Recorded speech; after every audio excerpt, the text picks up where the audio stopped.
Oregon's Sumpter Valley Dredge.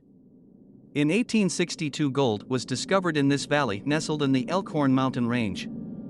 Between 1912 and 1954, dredges were used to extract rock and dirt from the riverbank, and then this machine would separate the gold from the sediment. This dredge ran 24/7 with one exception: when it broke down.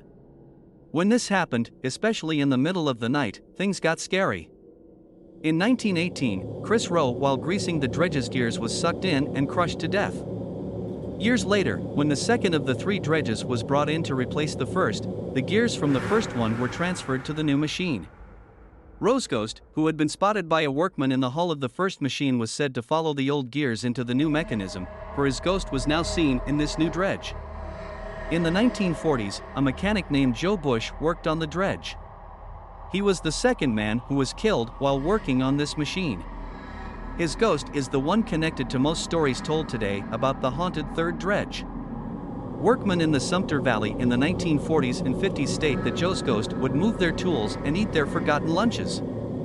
If the lights flickered, his spirit was always blamed.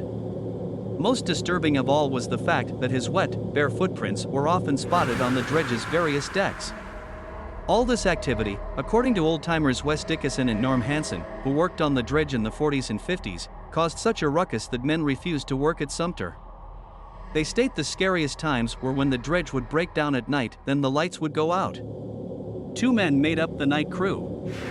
One would have to leave to inform the boss, the dredge master, while the other one, usually the junior crew member, had to stay behind to keep an eye on the machine. Most of the time, this is when Joe Bush's ghost was heard and seen.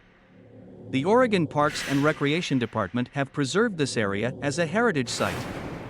Tours of the Sumpter Dredge are given in the spring and through the fall. Park rangers tell stories about Joe Bush's ghost over a nightly campfire. Some have even spotted his spirit. One female visitor went pale upon hearing these stories. During her tour earlier in the day, she had spotted Joe. It dawned on her she had seen his ghost in one of the dredge's upper windows.